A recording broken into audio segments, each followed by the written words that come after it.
Ayun, shoutout po. Welcome to my YouTube channel, Roselski TV. At nandito po tayo para mag-vlog at mag-reaction sa isang live ni Kuya Sam Ashley. Ano po? At maraming nagsasabi na ang EDC raw ay scripted at ito na ang susunod na mawawala. Ito na ang susunod sa Danchoy. Pero dahil sa kay Kuya Sam Ashley parang nabuhayan ang mga taga-EDC dahil sa mga sinabi niya. At eto po start na po tayo.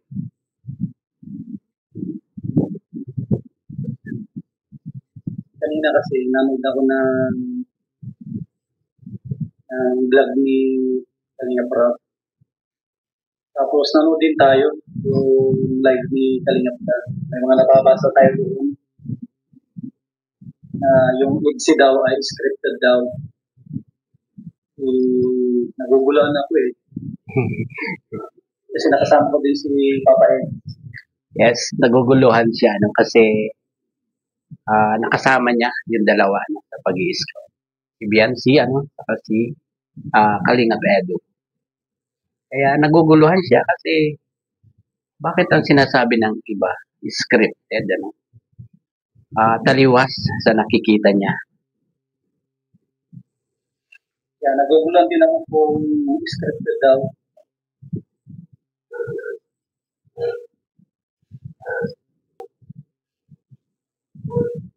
Yan, kay Marilo. Kamarse, shout out sa tingin mo kuya Sam, ang EDC. Ayan, ako may sasabihin ako kasi minsan ko na nakasama si Papa Ed, tapos andun si Biancy. Siyempre na yung... Yan, di ba? Siyempre, nahalata ni Kuya Sam Ashley ang mga kilos ng dalawa, di ba? Nakita ng dalawang mata ko, ay hindi siguro magsisinungaling. Nakita ng dalawang mata ko. Yan, di ba? Mga ka-EDC, yung malumbay. Kasi yung time na yun, ako yung kanilang piloto. Driver. Driver si Ako yung kanilang piloto, tapos si Biancy at si Papa Ed, nasa rin. At syempre, nakikita niya yun, di ba? Meron siyang mirrors dyan sa kaya nakikita ni Kuya Sam Ashley yung dalawa sa likod. Sa Ashley mismo, makakapagsabi kung scripted ang EDC.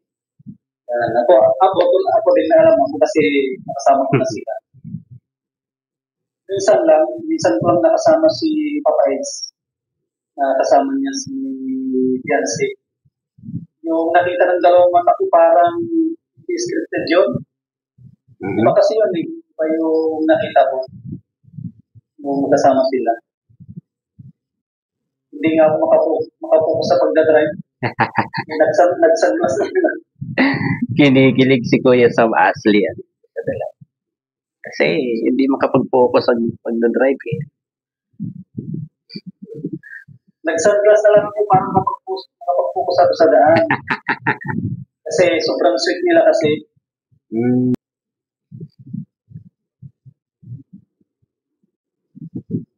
Dito, bawal ang mag-bash at tayo magbibigay lang tayo ng walang bash.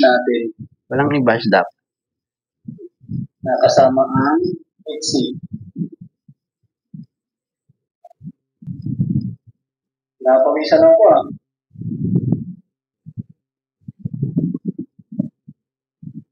Nawisan ako at hindi na ako makapagbasa. Dami. Pinapawisan si Kuya Sam kasi parang takot siya mabash. Ang init nakasarap kasi nagsabit na mata. Sa natin yung mga solid na ka-EDC, nung time na hindi ko pa nakakasama si Papa Ed, hindi rin ako naniniwala. Ito po yan. Nung time na hindi ko pa nakasama ang EDC, hindi ako naniniwala. Akala ko din, love team lang. Parang scripted lang. Nung una, yun ang alam ko. Ayun, sa mga fans lang dyan, sa mga viewers, at katulad rin kayo, ni Kuya Sam Ashley, yung mga nagdadalawang isip, di ba? Si Kuya Sam Ashley kasi, nung hindi pa niya na kakasama si Kalinga Eds at si Biancy, yun din ang alam niya. Love team lang, saka scripted, Kagaya rin nyo yan, kagaya rin yung mga viewers na hindi naniniwala na totoo ang Etsy. Kagaya rin nyo si Sam Ashley. Pero once na makasama nyo yung dalawa, mapapatunayan nyo na sila talaga. Totoo talaga yung nararamdaman ng dalawa. Ayan, patunay si Kuya Ashley. Tapos, first time ko pang makita si Jancy nung time na yun. First time ko siyang makita. Kasama ni Papa Ed. Si Papa Ed, ano siya? Gentleman. Gentleman si Papa Ed. Yes, gentleman yan.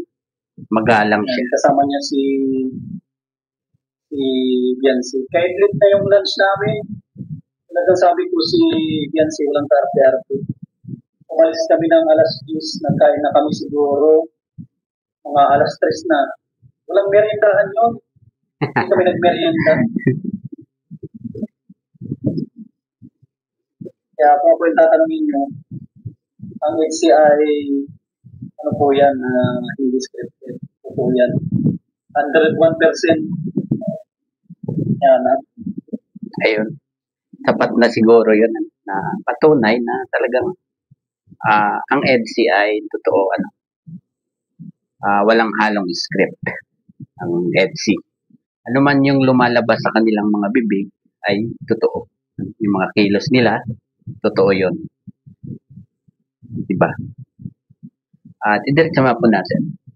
Ang napangan nyo na lang siguro, dati ng araw, pag daw nakalagay dyan, napangan nyo na lang balang araw. Kasi kung ako yung tatanungin, kung sila, pangki silang dalawa.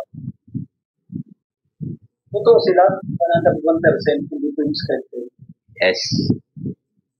Ako, hindi ko pwedeng pangunahan, pero yung nakita ko, sapat na yun. Sapat. May nakita ko nung kasama sila. Grabe. Iba talaga yung nakita ni Sam Ashley. Kasi, yun na rin yung basihan niya yan, na totoo na talaga yun.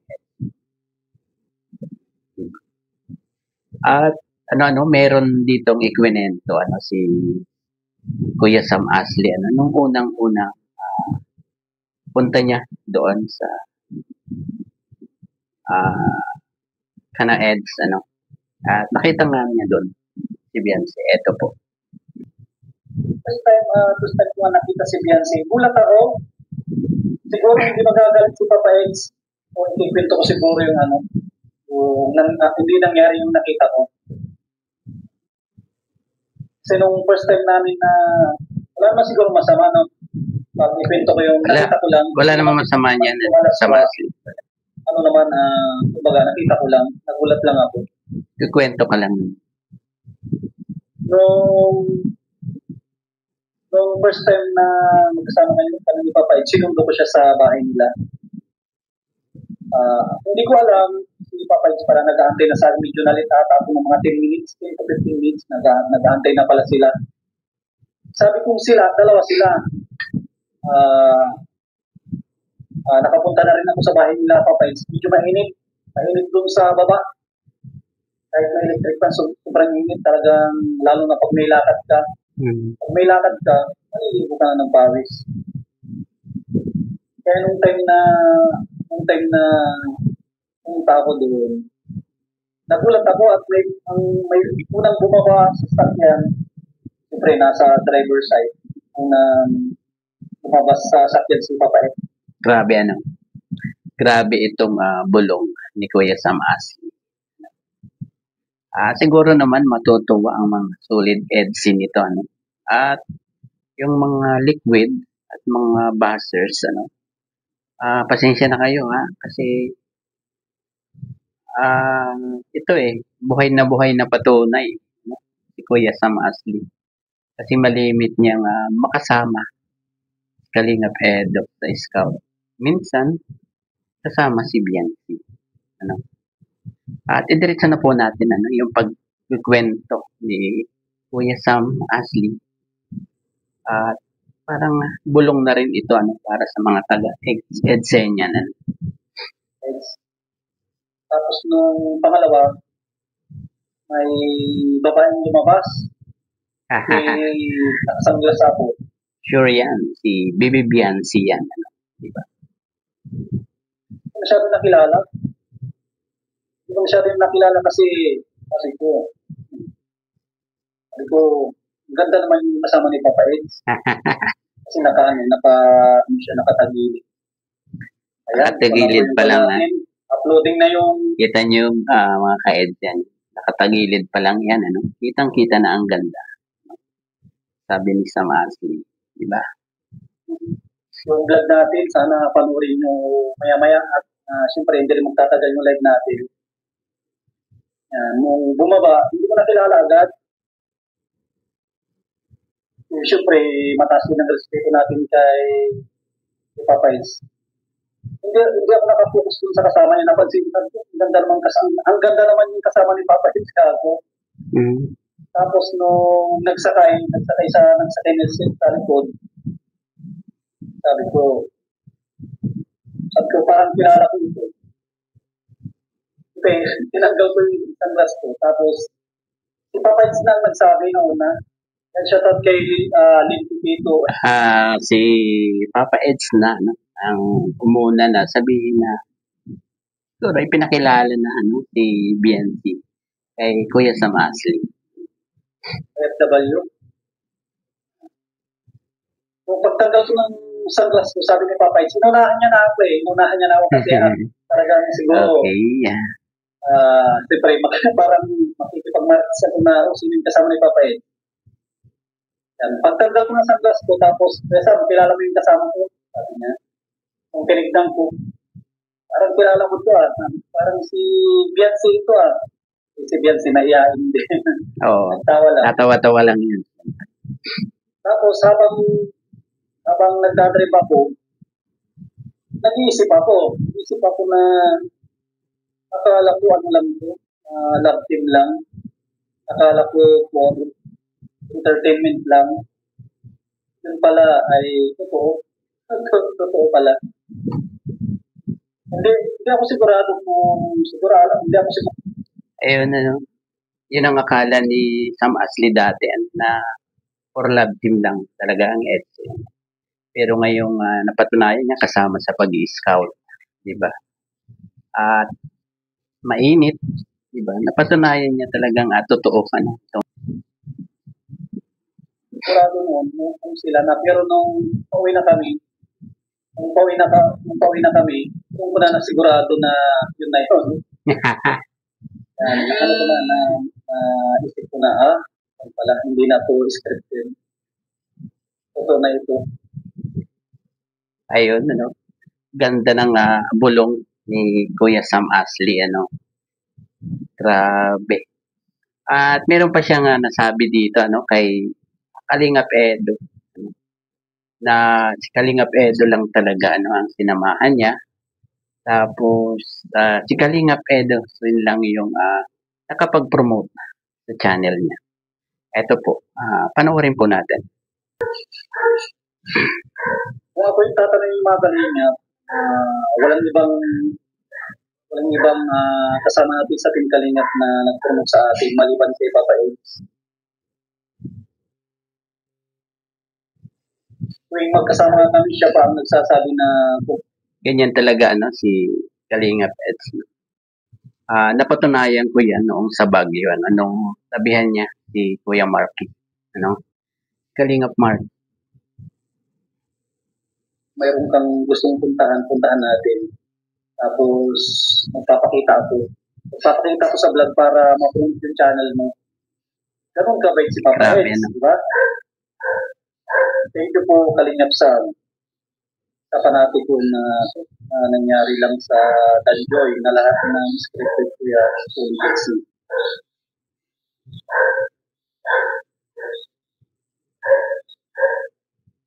Ang dami namang ano dyan, ang dami namang love team si Kalinga Prab. Pero ako, ang tanging sinuportahan ko lang sa love team ni Kalinga Prab, it's lang. Baka isipin ng mga iba, Talagang solid EDC itong si Kuya Sam. Solid EDC siya. Kaya sinuportahan siya, no? Ang mga EDC niya, nag-sub agad sa kanya. kung tayo, dumidikit tayo kay Papa Eds, baka inisip na yung ibang ganun. Kita nyo naman na bigara kami magkasama. Ano? Kasi may mga, minsan, Meron talagang mga ganyan, Kuya Sam Asli, yung hindi sila masaya sa mga nararating ng iba. Merong ganong tao na ano lang ang maisip nila kapag inggit, yun, ganon. mga naririnig ako na gusto ko lang daw dumami yung subscribers ko kaya Pambihira. sumasama ako kay Papa Eds. Hindi kami Pambihira kasi marami naman nakakakilala sa akin, tagal ko na sa aking Kalingap. Hindi ako mahilig na dumikit sa mga sikat na vlogger. Kung gawain ko hindi, noon pa sana ako dumikit. Tapos, din alam ko ninyo, noon, nung hindi pa nakakasama si Papa Eds, akala ko ano din siya, mahiyain sa pag-scout. Yun pala, mas tatalunin pala. Ayun, yun ang alam ng lahat, mahiyain si Kalinga Pedro. Mahiyain talaga si Kalinga Pedro. Kaya lang, sa pagdating sa pagtulong, hindi siya mahiyain. Gusto niyang suyurin, ang mga bahay-bahay, makausap lang para matulungan lang. Ganon si Kalinga Pedro. Yun ang napapansin ko sa pag-i-scout ni Kalinga Pedro. Mas talo ako ni Papa Eds pagdating sa pag-i-scout. Totoo po yan, tatalunin niya ako. Thank you po kay Mami Kay Vlogs. Kulay po siya. Yan, ako inaamin po. Yan, thank you kay Mami Kay, talagang todo support siya sa mga EDSIC. Alam ko, matagal nang sponsor ito, Kalinga Pedro. Lagi nilang nagpapalipad yan kay Kalinga Pedro, si Mami Kay. Mami Kay Vlog. Si Papa Eds, pagdating sa scouting, hindi ako mananalo. Kasi siya yung tao na hindi mahihain. Kung nag-scout nga kami, lahat ng bahay na makikita niya ay pinupuntahan niya. Yes, yan ang talaga si Pinupuntahan ni... Eh, si JP, kung nanonood si JP, kung nakasama niya si JP, si Kasado sana. Yes, Kuya Sam Asli, malimit kasama ni Kuya JP yan, lalo na pagpupunta kay Nanay Rosa. Kuya JP ang laging kasama. Si Bro Kasado, ni Bro Kasado na makakasama si Papa Eds, kaso hindi natuloy eh. Nandiyan yan si Kasado, nakita ko nga yung chat niya, ni Papa Eds, na magkasama sana kami noong araw na yung tatlo, apat kayo siguro, makakasama si Biancy. Kaso na-upload yung pagsama ni Kasado sana, siguro may balat sa puwet. Hindi natuloy yung ayan, sponsor pala ni Papa Eds si Mami P Vlogs. Yes. Siguro hanggang dito na lamang po muna ating konting pagre-reaction sa live ni Kuya Sam Asli. Bago po tayo magtapos, pakisuportahan po ang ama ng Kalingap, Kuya Bal Santos Matubang, Ate Edna Vlogs at Kalingap Rap.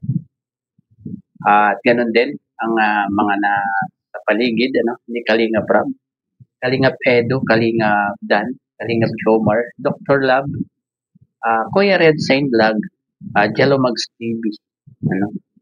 Paki-support po sa lahat. At ang aming presidente, ano, si Ma'am Marie Pineda. Paki-support po ang kanilang mga channel. At ito naman po ang inyong lingkod, ano, Roselski TV. Ano po. Hanggang dito na lamang po. Bye-bye. God bless po sa ating lahat. Peace.